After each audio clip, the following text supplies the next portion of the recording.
So ito nga mga kotsero, naisahan na naman tayo ng mga komunista. Naisahan na naman ng mga mamamayang Pilipino na nagmamahal sa tunay na demokrasya at hindi komunismo. Supreme Court grants protection to 2 environmental activists. Activist talaga. Activist. Hindi naman sila aktivista eh.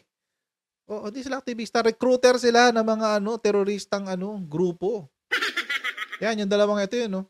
Recruiter sila ng mga bata para pumasok sa NPA.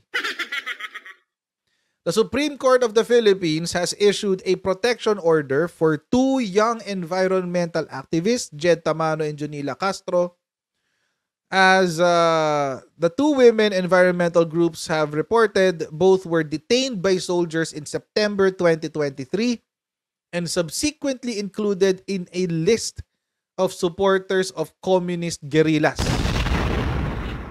Yan. Sabi, the Supreme Court of the Philippines ruling, which refers to established violation to life, liberty, or security, was welcomed by the Kalikasan Ito, yung teroristang grupo, yung komunistang grupo nila. The court order sets a precedent for safeguarding environmental defenders and ensuring justice for those who threaten their well-being. O, sa mga nakalimot, etong dalawang to, dalawang yan, sila, sumuko. Sila mga recruiter. Inamin nila yan, meron silang papeles. Sumuko sila sa militar. Tama, sila yung tanim witness. Parang ginawa ni Kibuloy. Ayan. So sila, mga miyembro ng komunistang teroristang grupo. Tapos, sumuko sila sa militar. So, pinroseso ng AFP, pinroseso ng PAO, as in dumaan sa proseso talaga, may mga papeles, may pirmahan, etc., etc. Pagdating nung presentation sa press, biglang bumaliktad. Mga hayop. Ngayon, mga kotsero, may kaso sila. Ano yung kaso nila? Perjury, tsaka, ano pa ba? Meron pa isa Dalawa yung kaso nila Yung isa, na-dismiss na. Ngayon, humihingi sila ng writ of amparo tsaka writ of habeas data. Okay. Pag-usapan natin muna ano yung writ of amparo tsaka writ of habeas data. Simple lang naman yan. Ang writ of amparo ay isang judicial remedy kung saan ikaw ay ang isang individual ay pinoprotektahan ng korte para mapanatili ang kanyang buhay. Mapanatiling secure ang kanyang buhay. Ibig sabihin, hindi ka pwedeng lapitan ng mga state forces. Yun.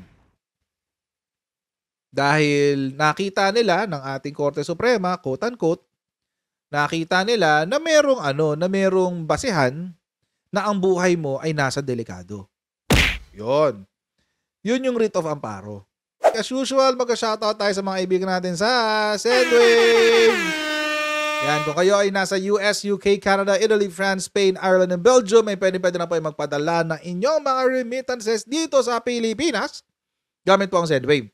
Ang gagawin nyo lang ay i-download ang Sendwave app, gawa kayo ng account, ilagay nyo pa ang account details dyan, at pwede na ay magpadala sa GCash sa mga bangko at iba't ibang mga pawn shops. At kapag ginamit nyo pa nga yung promo code na Coach Jarrett, makakuha kayo ng karagdagan $20 free credit. Okay? So yan, gamitin na po si Sendwave for all of your remittance needs. Writ of habeas data naman. Ito na pala, ayan. And generally granted by a Supreme Court or Constitutional Court that protects a citizen and his basic guarantees and protects the Constitution by ensuring that principles are not violated, etc., etc. Basically, yung writ of amparo is the protection of life, liberty, and property. So, bawal kang lapitan, bawal kang, para siyang, after nito, may temporary protection order. So, yun. Habeas data naman, pinoprotektahan yung impormasyon mo. Lahat ng tungkol sa'yo, hindi pwedeng ilabas. Bawal hanapin. Bawal ilabas ang impormasyon tungkol sa'yo. Yun ang habeas data. So, yun yung ginrant sa kanilang dalawa. Ang propaganda nitong mga grupo sa likod nila, Kabataan Party List, Gabriela, syempre yung mga komunistang terorista. Ang drama nila ay ito ang katunayan na inosente talaga at ang mga batang ito. At totoo ang kanilang sinasabi na sila ay kinidnap. Take note kasi ang kwento nitong dalawang to, hindi raw sila surrenderies. Kinidnap daw sila ng AFP. So ngayon, ang pinagkakalat ng mga komunistang teroristang grupo tulad ng Kabataan Party List, Gabriela, ACT Teachers, LFS, CEGP, lahat, Pamalakaya, lahat sila. Makabayan, yung bayan muna, etc. Ang drama nilang lahat, tama ang sinasabi ng dalawang bata na to. Dahil Korte Suprema mismo ang nagpatunay ng kanilang kwento. Mali po yun. Binabali ng mga komunistang grupo na to yung tunay na intensyon at interpretasyon ng Korte Suprema doon sa testimonya ng dalawa. Because take note mga kakotsero, dito po sa desisyon ng Korte Suprema, tinanggap lang po ng Korte Suprema yung testimonya ng dalawa. Na base sa kwento ng dalawang bata na to, merong dahilan, may probable cause. Mamaya makita ko sa inyo. Ano po yung dahilan na nakita ng ating Korte Suprema? Balikan natin. Ito kasi yung kwento. Buti nakalkal natin to sa Supreme Court. Ito kasi yung kwento ng dalawang bata. Sila daw, si Jonila at si Jed, ay mga volunteers ng ACAPCA Manila Bay. At sila daw ay merong mga aktibidades sa Bataan.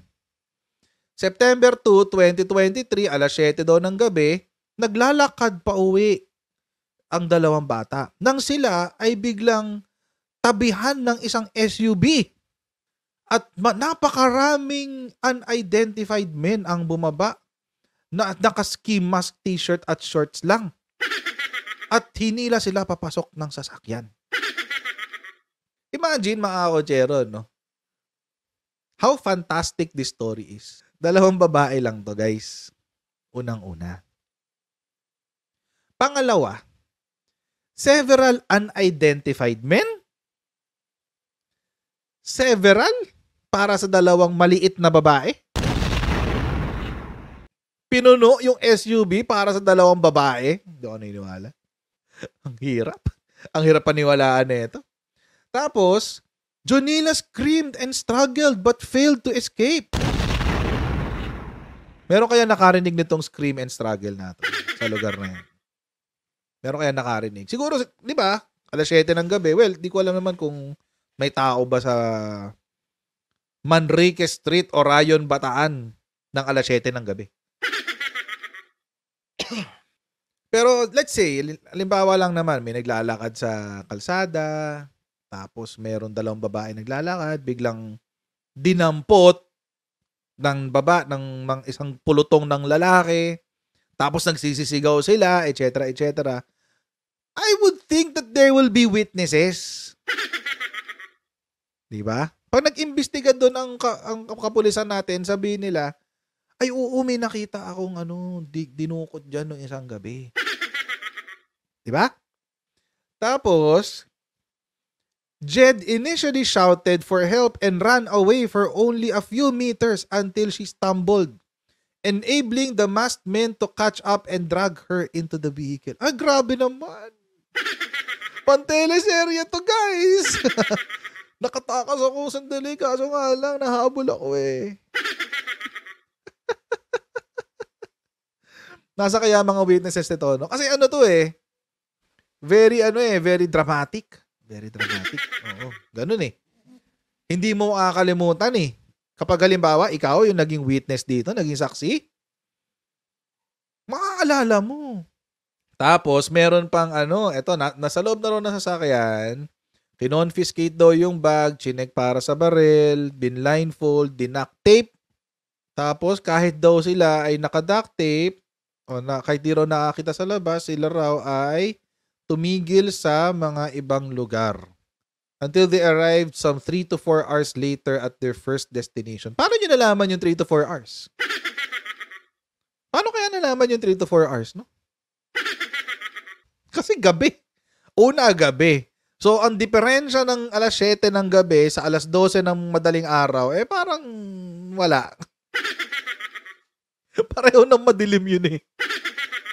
Pero alimbawa, kung dinukot ka ng alas 12 ng tanghali, at nung lumabas ka, medyo hapon-hapon na, so maiisip mo, matagal na yung biyahe ko. Kasi hapon eh. Pero kung dinukot ka ng alas 7, tapos let's say, sabi 3 to 4 hours daw eh. So isabihin mga 11, 12, ganun.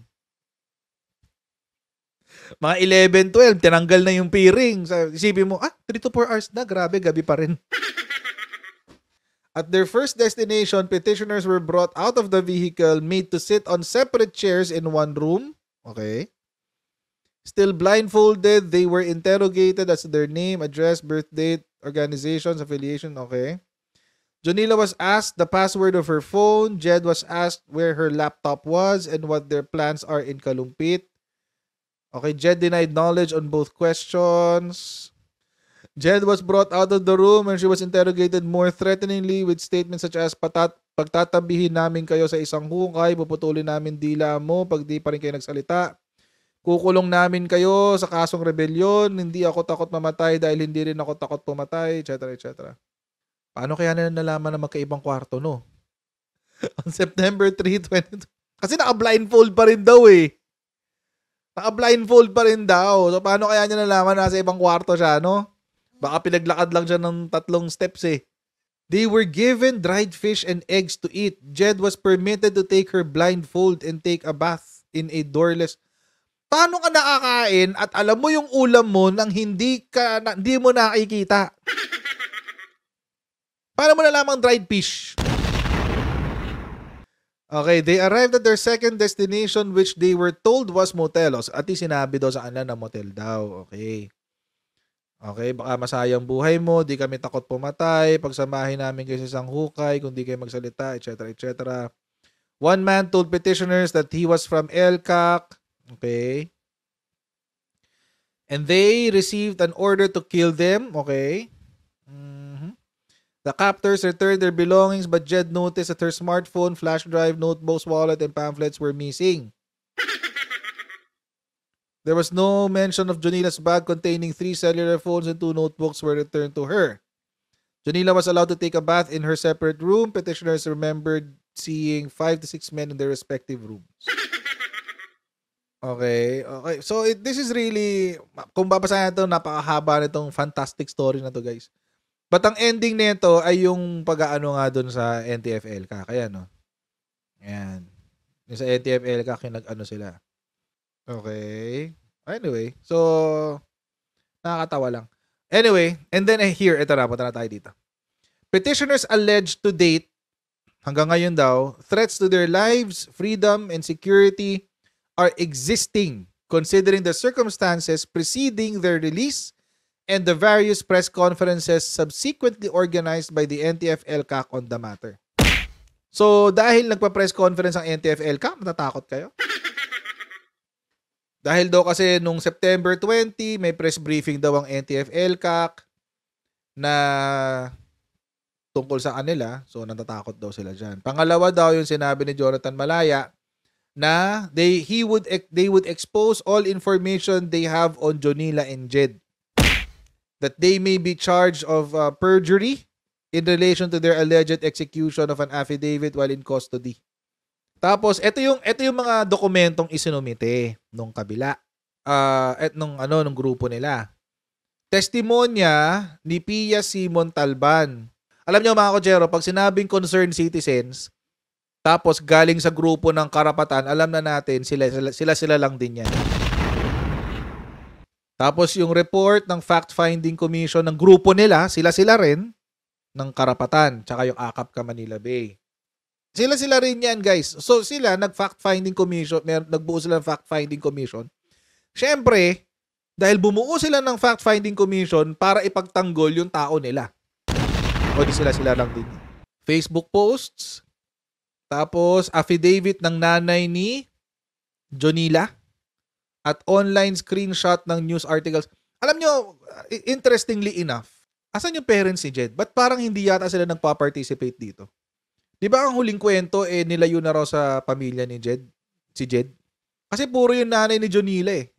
Ang kwento before, yung nanay daw ni Jonila, kasama raw yan sa Gabriela. Yun ang chismis. Yun ang chismis. So, kaya ang lagi nandyan, si nanay ni Jonila, yan, yung Rosalie Castro. Okay. Ngayon yung issues. The issues are, kung justified daw ba yung petition sa Supreme Court, kung dapat bang bigyan ng writ of amparo at writ of habeas data, at dapat din bang pagbigyan ng temporary restraining order, temporary protection order, or permanent protection order, or protection order. Ano yung decision? There is more than sufficient factual and legal basis to grant outright the protective writs sought by petitioners. Tingnan nyo, wala yung sa side. Kung titignan nyo, dito sa... Usually kasi mga kotsero, pag nagbabasa kayo ng mga ganitong decision galing sa Supreme Court, pag dito sa parte ng antecedents, pag kinukwento yung background, usually, so kinuwento yung sa isang side. Tapos, after nung sa isang side, ikukwento rin yung sa kabila. So, halimbawa, kung rumesponde sa ganitong testimonya ang gobyerno natin, ikukwento din ng ponente yung parte ng sa gobyerno. Pero pansinin nyo dito, wala. Wala. So, meaning, most probably, nag-request ng petition yung mga abogado nitong kabila, nitong grupo nila Jed. Syempre yung judge, yung mga justices natin, as much as possible, they want to be as fair as possible. Either nagdesisyon sila motu proprio baka summary, or and I don't want to think this happened. Hindi kaya baka hindi sumagot yung ating gobyerno? Kasi usually lumalabas yung pinapakita yun dito eh. Tsaka dapat ipapakita din dito sa supporting documents yung kontra. Kaso wala. Baka hindi rin niningi yung sagot nung kabila. Kasi nga this is a petition for writ of habeas corpus. Writ of amparo tsaka habeas data. So, court ruling. Okay? The procedural issues must be addressed preliminarily. Okay. Ano yan? Ano to? Jurisdiction to. Yung the Supreme Court may issue writs of amparo at the first instance. So, ibig sabihin, ina-explain lang ng Supreme Court na meron kaming jurisdiction sa writ of amparo tsaka sa writ of habeas data. Kasi, pwede ka kasi mag-file niyan sa RTC, sa Court of Appeals, tsaka sa Supreme Court. Ikaw na lang mamili. Ganun siya. Tapos, concurrent jurisdiction yan. So, yun lang yung pinapakita dyan. Tapos, the petitioners properly lodged their amparo case before this court. Kasi nga, may jurisdiction sa writ of amparo ang Supreme Court. Next. The Supreme Court may issue writs of habeas data at the first instance if it concerns public data files of government officers. So, may karapatan din daw sila mag-issue. Lalo na kapag gobyerno ang nagbabanta, quote-unquote. Don't forget, mga kotsero, by the way, don't forget na kapag po sa petition ng writ of amparo tsaka writ of habeas data, ang bias po talaga ng ating mga korte ay nandoon sa petitioner, doon sa humihingi, kesa doon sa gobyerno. Kasi the assumption is this: the government is abusing their power. Kaya lumalapit yung petitioner. But syempre, kailangan pa rin patunayan ng petitioner kung deserve ba niya na bigyan ng writ of amparo at writ of habeas data. Napunta ngayon tayo din sa dahilan kung ba't kinrant. Petitioners are entitled to the issuance of a writ of amparo. First, the writ of amparo is granted. So, yun ang decision ng Supreme Court. Bibigyan natin sila ng writ of amparo. Bakit? Ito, sinabi nila, the petitioner must be able to discharge the burden of proving the allegations in the petition by the standard of proof required, that is substantial evidence. Substantial evidence is such relevant evidence as a reasonable mind might accept as adequate to support a conclusion. So, ibig sabihin mga kotsero, yung ebidensya na ipinakita or na required para sa writ of amparo ay yung substantial lang. Substantial lang. Hindi kailangan dito na sobrang lala na merong ebidensya ng halimbawa. Sabihin lang na hindi na kailangan ng actual statement na papatayin ka namin, ganyan. Hindi na kailangan ng ganun. Ang kailangan lang is yung mga ebidensya that would make someone think, yung tipong hindi involved dun sa kaso, na oo, posibleng ang endanger ang kanyang buhay. Ano? So yan, obiter dictum yan. So the court identified the elements constituting enforced disappearances. So para sa kanila, yun nangyari daw is an enforced disappearance. Dahil there was an arrest, tapos it was carried out by the state, yung arrest. So, dahil dun sa kwento nga ng mga bata, sinabi na kinidnap sila at dinala ng ating mga AFP sa isang undisclosed location. For them, it is already a substantial evidence. Tapos, sabi, all the elements are already extant in the verbal exchanges between petitioners and Lieutenant Colonel De La Cruz during September 19 press conference as transcribed in this petition. Tingnan nyo yung press conference, napasama pa. Napasama pa eh. Paano daw nagkaroon ng ebidensya? Ang ebidensya mga kotsero, yung press conference. Nung nagkasagutan daw, yung mga bata at si Lieutenant Colonel De La Cruz. Kasi nga, di ba, ang nangyari? Ang nangyari, etong dalawang bata sinabi, kinidnap po kami, hindi po kami sumuko. Si Lieutenant Colonel De La Cruz, syempre ipaglalaban niya yung sarili nila. Kasabihin nila, hindi namin ginawa yan. Hindi namin sila kinidnap, hindi namin inabuso yung aming kapangyarihan, etc. Pero dito rin daw sa said press conference, sinabi nung dalawang bata yung totoong nangyari sa kanila. Yun. Na kinontra nung Lieutenant Colonel De La Cruz. Pero pinanindigan din daw nung Jonila. Categorical daw yung sinabi. Inamin nilang mga sundalo sila. At nakita namin sa papel na interrogation na papel na nakalagay 70th Infantry Battalion. Yon. So anong sinabi? It must also be emphasized that in a petition for a writ of amparo, the court is allowed a certain degree of leniency or flexibility in the application of the evidentiary rules by adopting the totality of evidence standard. So lahat ng ebidensya titignan. Tapos dahil nga dun sa nagkabanggaan sila dito sa press conference, ang pinagbasihan bale ng ating Supreme Court ay yung press conference. Base dun sa obserbasyon nila sa press conference, mukhang in danger nga ang buhay nitong dalawang to. At mukhang nagkaroon nga ng enforced disappearance. Yun ang sinabi ng ating Supreme Court. So, obiter dictum na lang yan. In other words, the rules are reduced to the most basic test of reason, i.e., to the relevance of the evidence to the issue at hand and its consistency with all other evidence, pieces of adduced evidence. Thus, even hearsay testimony or circumstantial evidence can be admitted and appreciated if its status satisfies this basic minimum test.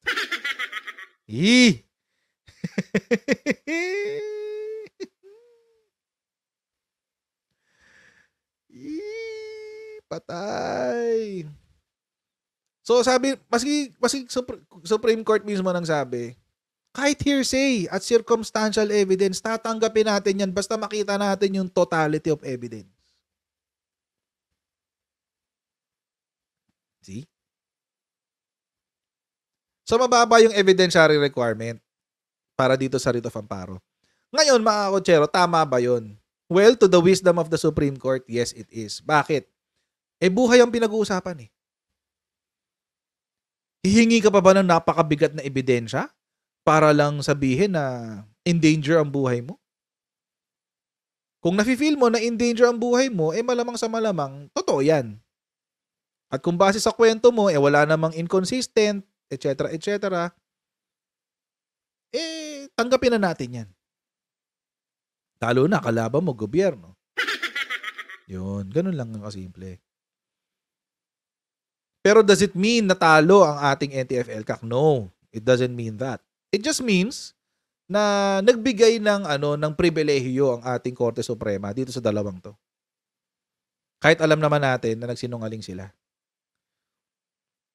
Ngayon, saan mabigat? Saan mabigat ang documentary evidence? Doon sa kaso mismo sa RTC. Doon sila ngayon magbubuno ang braso. Yan. So, yun yung sa writ of amparo. Pinagbasihan nila, what else? Ano pa yung mga ebidensyang pinagbasihan? Screenshot of Facebook posts. Alluding. Alluding nga lang eh. Alluding nga lang eh. To the petitioner's capture, other circumstances already led to the court to believe the first element of enforced disappearance is present. Oh. In that, petitioners was indeed forcibly taken. Okay. Ano yung tinignan nila? Affidavit ni Montalban, nung taga-karapatan. Tapos, petitioner's attestations, tsaka photos of the footwear. Yun lang yung ebidensya. Di ba ang baba? They took they took the testimony hook, line and sinker. Pero ganun lang talaga 'yon. Walang nangyaring dito. Pagkampi. It's really the process. Walang masama doon. Kasi nga naman ikaw, halimbawa, pag ikaw lumapit ka sa korte tapos sinabi mo sa korte, hingi po ako ng temporary protection order. O bakit? Kasi po hihingi po ako kasi yung asawa ko gusto kong patayin. Paano mo nasabi yan? Ito po yung text message niya. Oh, yun. Ano pa? Nag-away po kasi kami. Ano pa? May iba po kasi akong babae. Oh, ano pa? Oh, yun. Oh, sige, baka may reason to believe nga, papatayin ka talaga ng asawa mo. Baliw ka eh. So, ganun lang. Kwento-kwento lang. Siyempre, I'm making it as light as possible. Pero siyempre, pag sa korte, iba yun. Iba pang usapan yun. Tapos, naging basihan din yung testimonya nung nanay ni Jonila na hinanap daw sila pero hindi nila makita. So, naging din yan. Testimonya. So, napagbigyan sila ng writ of amparo. Yung sa writ of habeas data naman, binigay din. Bakit? Ito naman, kasi dahil sa statement ni Assistant Director Jonathan Malaya, ADG Malaya, i-expose namin lahat ng impormasyon tungkol kay Jonila at kay Jed. Ay, prima facie guys. Ito na talaga yun. Prima facie to. Yes. So, walang kaduda-duda. Igagrant talaga yung habeas data.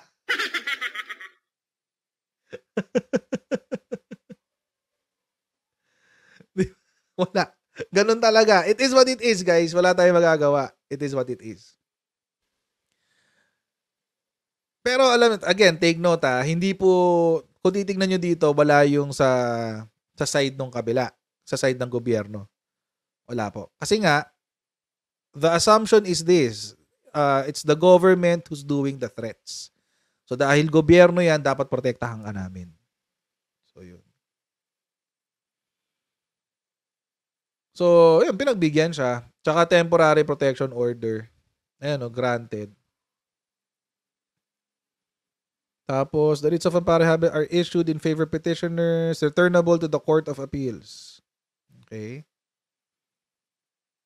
Alam nyo, I would rather have the court na pumanig sa ordinaryong tao. Well, alam naman natin di ordinaryo itong mga to kasi mga teroristang, binabackupan sila ng mga teroristang grupo. Pero at least mga kotsero, may tumutulong din sa mga katulad natin. Sinong ponente? Ponente is Justice Hernando. Hindi si Leonen, Justice Hernando.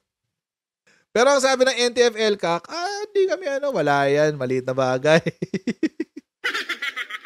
Maliit na bagay yan, maliit na bagay. Yun lang ba? Yung writs of amparo? Tsaka ang sabi ng ng NTF-ELCAC, ito na lang para mas malaki. Sabi ng NTF-ELCAC, the granting of writs of amparo and habeas data alongside the temporary protection order by the Supreme Court for Jonila Castro and Jed Tamano is a temporary setback that presents a great opportunity for the government to further debunk their deceptive narratives and expose their lies in open court. As stated by the NTF-ELCAC's Legal Cooperation Cluster, the SC decision is simply part of due process of law. Ito po yung sinasabi ko sa inyo, guys. At least, tumatakbo ang judicial system. Tumatakbo ang judicial system. Kaya may hope. I still have hope. I still have hope sa ating judicial system. And by no means is the case over yet, for the High Court remanded the case to the Court of Appeals to conduct hearings. Buti naman. Buti naman. Di ba yun naman ang birasa natin kanina, pinababa sa sa CA. The NTF-ELCAC is prepared to present our side backed up by incontrovertible evidence. So pwede pang ma-cancel yung protection orders. And we see the hearings in the CA as the opportunity for the government and the public officers accused in the petition a chance to refute the allegations against them. This opens up a significant opportunity to shed light on the grand conspiracy to malign and destroy the credibility and integrity of our public officers, soldiers, and lawyers from the public attorney's office. Diba? So yan, exciting yan, guys. Hinihintay kong lumabas yung decision ng Court of Appeals. Remanded binalik sa Court of Appeals The legal procedure laid down by the High Court guarantees all parties the right to be heard, giving government and public officials named in the petition the avenue to provide proof and refute all accusations leveled against them. Di ba sabi ko nga sa inyo kanina, wala yung side ng gobyerno. This time, pasagot sila sa CA. Rest assured, the task force will comply with all its legal obligations in the face of such development as we remain committed to tell the truth in a court of law and defend what is legally and morally right. The SC decision is just a small battle among many, but our collective effort to sustain the peace gains we achieved over the years shall win the war against this decades-old scourge. We shall neither falter nor waver in fulfilling our mandate in the face of this development with the best interest of the Filipino people in mind. So, for me, this is good news. Itong second part. Kasi alam naman natin na yung mga grupo ng mga kaliwa, diyan sila magaling sila sa drama. Magaling silang gumawa ng propaganda, magaling silang magsinungaling, magaling silang mambola, magaling silang gumawa ng propaganda.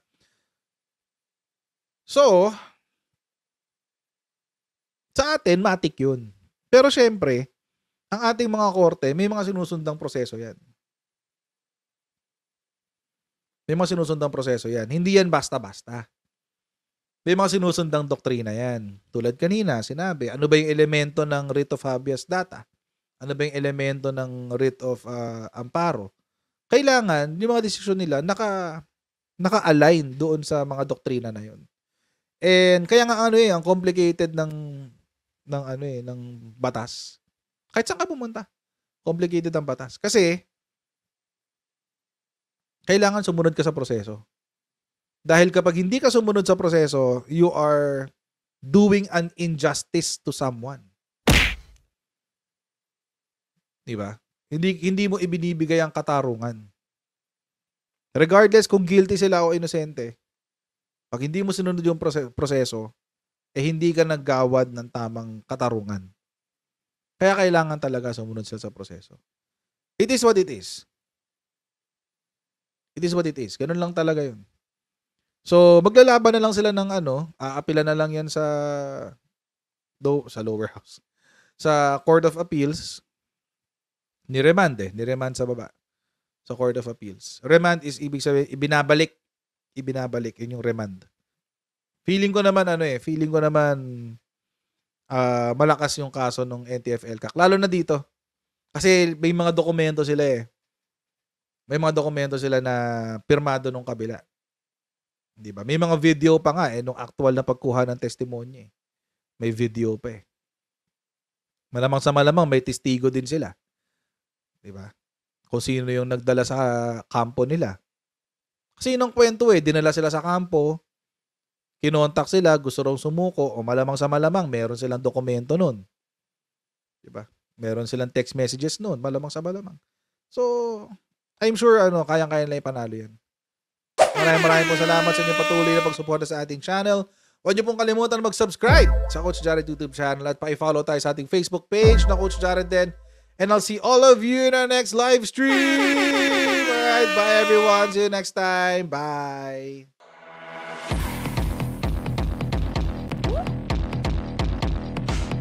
Huwag ganun. Huwag natin gawing tanga mga Pilipino. Mas maganda kasi nasa lugar ka ng tama kaysa yung pinipilit mo yung pagkakamali.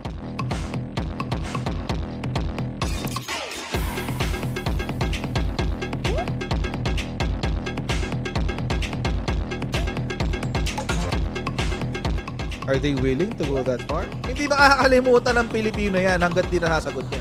Sino ngayon nagsasabi ng totoo?